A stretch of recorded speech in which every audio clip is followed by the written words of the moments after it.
Magandang araw, Tarlac. Magandang araw, mga kapantas. Sumasa inyo ang Aral Tarlachenyo mula sa RTV Channel 26 at sa DC at kasabayan naririnig sa DZTC 828 Radio Filipino Tarlac.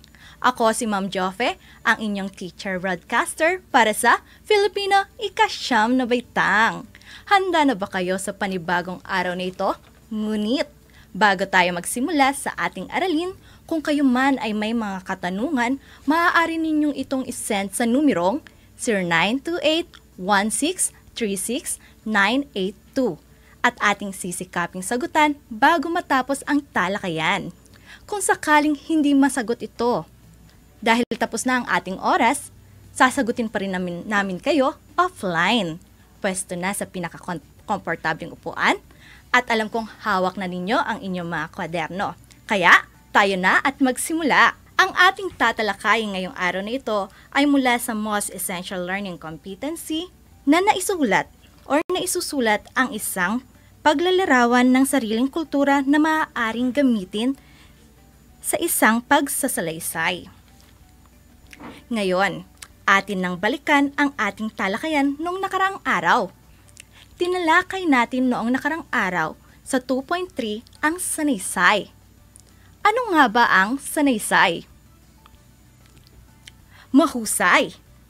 Ang sanaysay ay isang maikling komposisyon na kalimitan naglalaman ng personal na kuro-kuro ng may akda. Ito ay maaaring formal na sanaysay o dili kaya'y di formal na sanaysay. Ngayon, inyo nang nalaman ang ating talakayan noong nakaraang linggo. Ngayon naman, ang ating tatalakayin ay ukol sa maikling kwento. Pero bago yon, magkakaroon muna tayo ng maikling pagsasanay. Kaya naman, tumutok at matuto. Ilabas na ang inyong mga kwaderno at subukang sagutan ang ating hinandang pagsasanay. Ang mga sumusunod na ay babasahin ko lamang ng 2 ulit. Kaya't makinig mabuti. Tukuyin kung anong uri ng maikling kwento ang sumusunod. Isulat lamang ang titik ng tamang sagot. Muli, tukuyin kung anong uri ng maikling kwento ang mga sumusunod. Isulat lamang ang titik nito.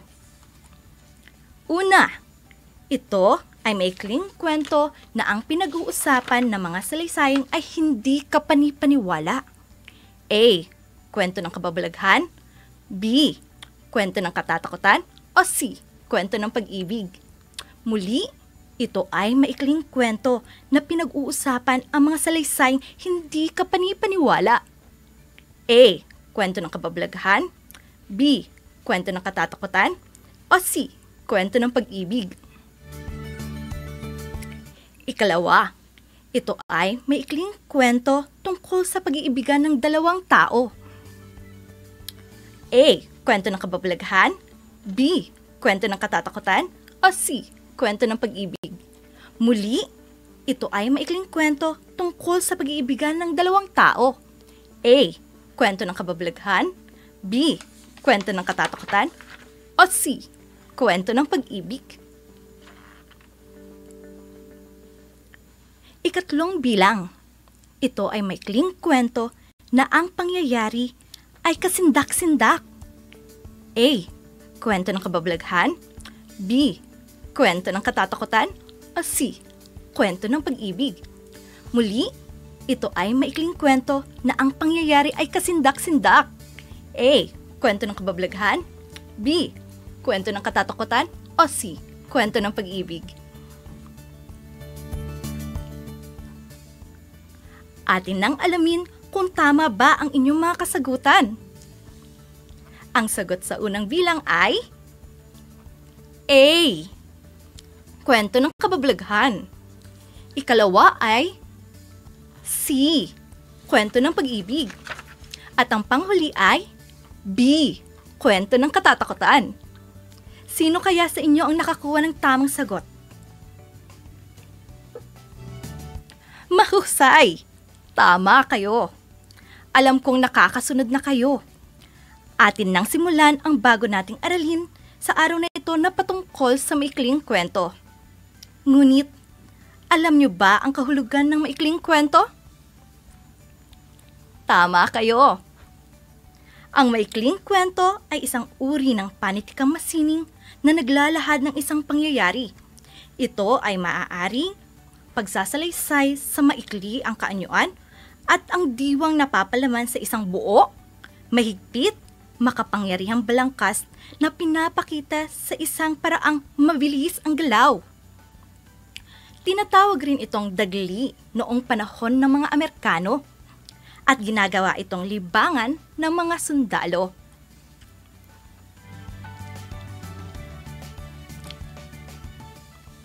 Si Edgar Allan Poe ang tinuguriang ama ng maikling kwento.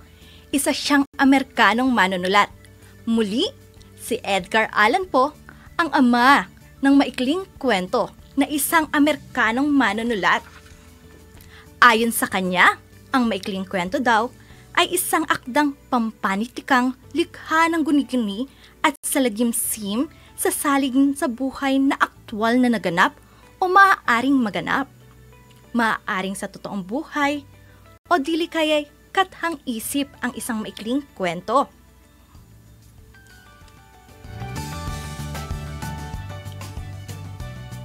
Muli, si Edgar Allan Poe ang ama ng maikling kwentong isang Amerikanong manunulat. Ngayon tumungo naman tayo ngayon sa isang Pilipinong manunulat. Kung meron tayong Amerikanong manunulat, meron din tayong Pilipinong mga manunulat. At ang tinaguriang ama ng maikling kwentong Tagalog ay si Deogracias A. Rosario. Uulitin ko ha, kung si Edgar Allan Poe ang ama ng maikling kwento, isang Amerikano, si Deogracias A. Rosario naman ang ama ng maikling kwentong Tagalog na isang Pilipino.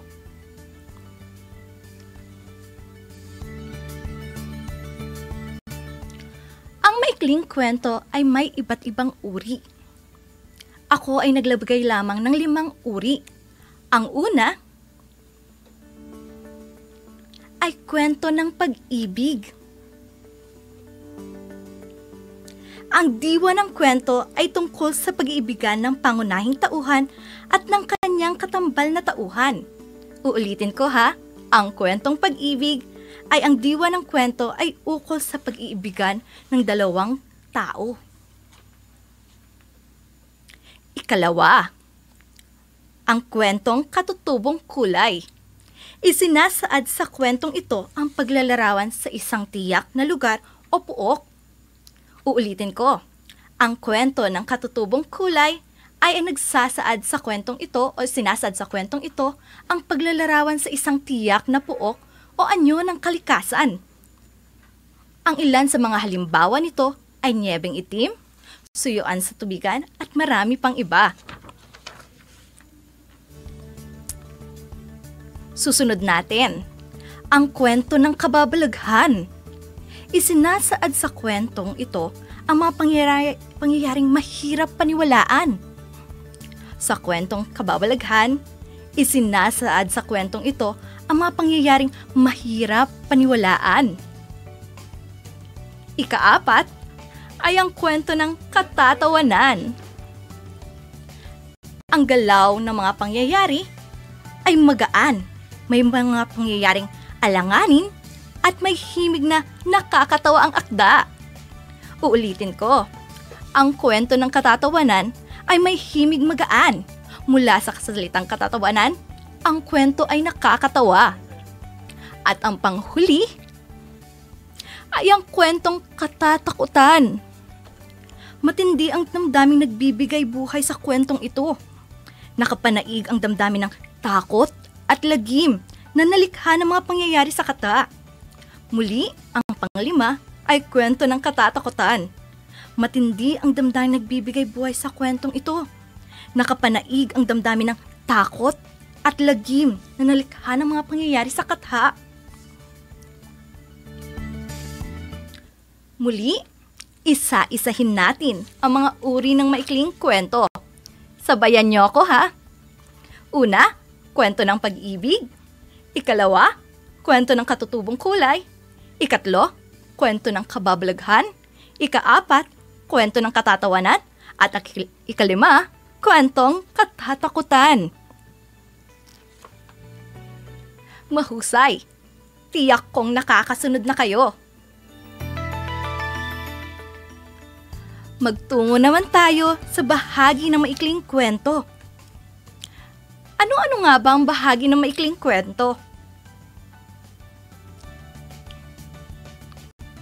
Mahusay! May 3 bahagi ang maikling kwento. Ito ang simula, gitna, at wakas. Uulitin ko. Ito ang simula, gitna, at wakas. Ang mga bahaging ito ay katulad lamang ng ibang bahagi ng mga panitikan. Ngayon tingnan natin. Sa simula, ipinapakilala ang mga tauhan, tagpuan, at ang suliraning kakaharapin ng mga pangunahing tauhan. Ulitin ko ha. Sa simula, ipinapakilala ang tauhan, tagpuan, at ang suliraning kakaharapin ng pangunahing tauhan. Ang ikalawa natin ay ang gitna. Ito ay binubuo ng saglit na kasiglahan, tunggalian, at kasukdulan. Sa gitna, nakapaloob doon ang saglit na kasiglahan, tunggalian, at kasukdulan. At ang pinakahuling bahagi ay ang wakas. Ito ay binubuo naman ng kakalasan at katapusan ng kwento. Ang kakalasan, ang bahaging nagpapakita ng unting-unting pagbaba ng takbo ng kwento mula sa maigting na pangyayari sa kasukdulan. At ang katapusan, ang bahaging kababasahan naman ng magiging resolusyon ng kwento. Maaaring masaya o malungkot, pagkatalo o pagkapanalo. Ngunit, may mga kwento na hindi laging winawakasan sa pamamagitan ng 2 huling sangkap. Kung minsan, hinahayaan ng may akda na mabitin ang wakas para hayaan ang mamabasa na humatol o magpasya kung ano sa palagay nito ang maaaring kahinatnan ng kwento. Hahayaan niya tayong mag-isip.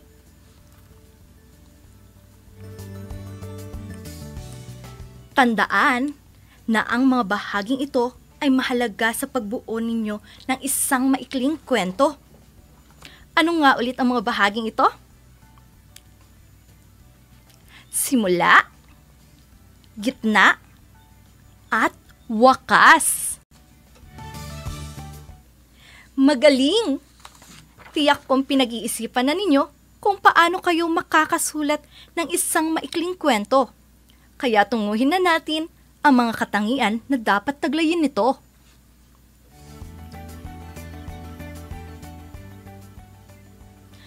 Ano-ano naman kaya ang mga katangian na dapat taglayin ng isang talatang nagsasalaysay na dapat mong isaalang-alang sa pagsulat?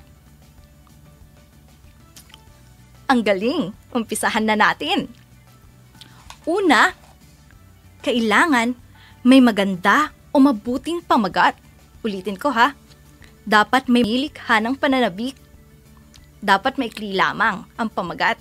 Ikalawa, may mahalagang paksa o diwa. Kinakailangang ito ay kapupulutan ng aral at maging kapaki-pakinabang sa babasa. Ikalawa, may mahalagang paksa o diwa na kinakailangan kapupulutan ng aral. Ikatlo, may wasto o maayos na pagkakasunod-sunod na mga pangyayari. At kadalasan, ang ginagawa natin ay inuumpisahan natin ito sa simula, gitna, at wakas. Ikaapat, kailangan pag sumusulat ka, may kaakit-akit na simula. Ang unang pangungusap ng salaysay ay dapat na makalikha ng pananabik sa babasa o makikinig upang makuha nito ang atensyon at interes nito hanggang sa matapos niyang basahin ang akda. Uulitin ko, dapat may kaakit-akit na simula.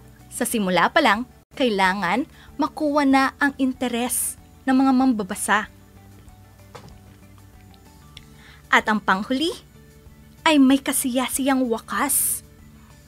Kinakailangan ang wakas ay magkikintal ng isang impresyon sa isip ng babasa upang magkaroon ito ng bisa. Ang panghuli, may kasiyasiyang wakas. Kung maganda ang simula, dapat maganda rin ang wakas. Muli, ano ang mga dapat tandaan sa pagsulat ng isang akda? Sabayan ninyo ako ha. Una, may maganda o mabuting pamagat. Pangalawa, may mahalagang paksa o diwa.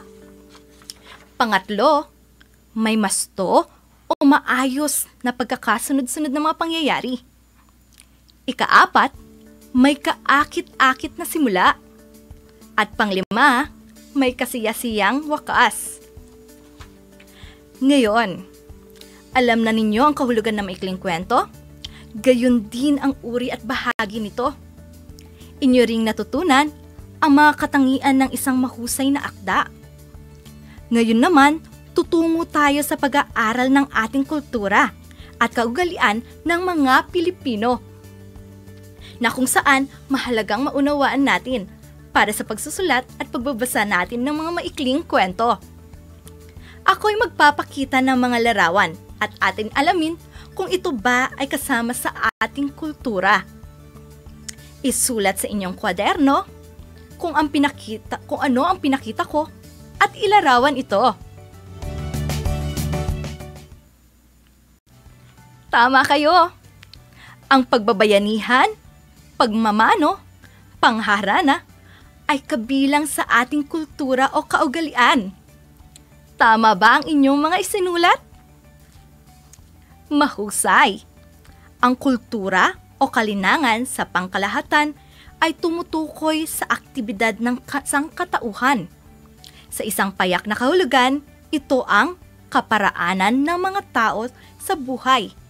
Ibig sabihin, ang paraan kung paano gawin ang mga bagay-bagay. Atin naman tuklasin kung tama ba ang inyong pagpapakahulugan. Una, ang pagbabayanihan.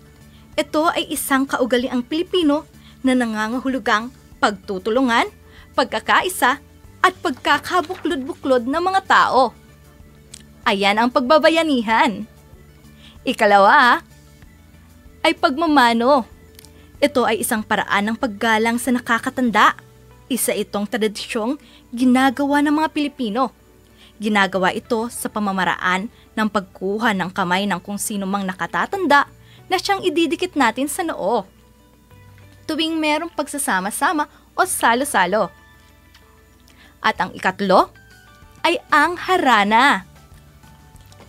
Ang harana o serenata ay ang awit o tugtugin na isinasagawa isang gabi mula sa labas ng tahanan ng taong pinararangalan o nililigawan. Alam kong marami pa kayong naiisip na kaugalian bilang isang Pilipino. Ang mga nakasulat dito ay halimbawa lamang at marami pa tayong ibang kaugalian katulad na lamang ng pagsasabi ng po at opo, mga pamahiin, pagdiriwang ng kapistahan, pagbibigay o pagiging malapit sa pamilya, pagbibiro at pananampalataya at marami pa tayong iba na kung saan ito ay kabilang sa ating kultura. Mahalaga na alam din natin ang ating kultura. Alam ko na ilan sa mga nabanggit na kaugalian ay patuloy pa rin nating ginagawa. Ang pagtutulungan, paggalang, pananampalataya ay likas sa atin. Kaya sa mga maikling kwento na ating babasahin sa mga susunod na talakayan, inyo ding matututunan ang kultura ng mga karatig nating bansa. Ngayon, nauunawaan nyo na talaga ang ating talakayan. Mula sa kahulugan ng maikling kwento, hanggang sa pagsulat, at hanggang sa ating kultura. Kaya naman, magkakaroon na tayo ng maikling pagsusulit. Kaya, ito ang paraan natin upang malaman ko kung talagang kayo nga ay nakikinig. Isulat ang inyong sagot sa inyong kwaderno. Isulat ang T kung ang pahayag ay tama At M naman kung ito ay mali. Una, si Edgar Allan Poe ang ama ng maikling kwento. Una, si Edgar Allan Poe ang ama ng maikling kwento. Ikalawa, ang kwento ng katutubong kulay ay kwentong nagsasaad ng paglalarawan sa isang tiyak na puok o pangyayari. Ang kwento ng katutubong kulay ay kwentong nagsasaad ng paglalarawan sa isang tiyak na puok o anyo ng kalikasan. Ikatlo, sa simula pinapakilala ang mga tauhan, tagpuan at ang suliraning kakaharapin ng pangunahing tauhan. Ikatlo, sa simula ipinapakilala ang mga tauhan, tagpuan at suliraning kakaharapin ng mga tauhan. Ikaapat, ang pagmamano sa mga nakakatanda ay isang kaugalian natin noon pa. Ang pagmamano sa nakakatanda ay isang kaugalian noon pa. At ang ikalima, ang sanaysay ay uri ng pagsasalaysay na maikli ang kaanyuan at ang diwang napapalaman sa isang buo, mahigpit at makapangyarihang balangkas na ipinapakita sa isang paraang mabilis ang galaw. Bibigyan ko lamang kayo ng ilang segundo para masagutan ang mga katanungan.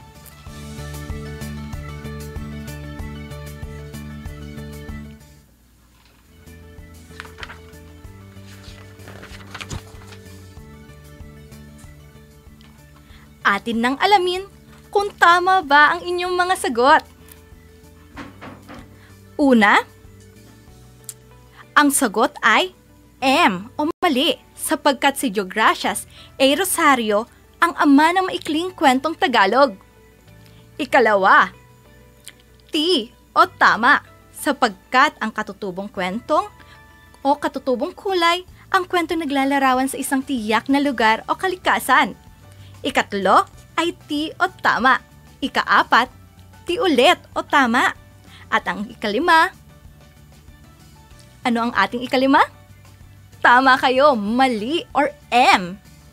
Sapagkat ang panglimang bilang ang sagot ay maikling kwento.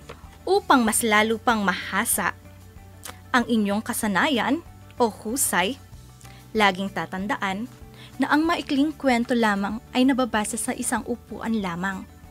At bilang takdang aralin ninyong lahat, basahin ang akdang Husno, ang manlililok ng bato, upang matutunan din natin ang kaugalian ng mga karating nating lugar.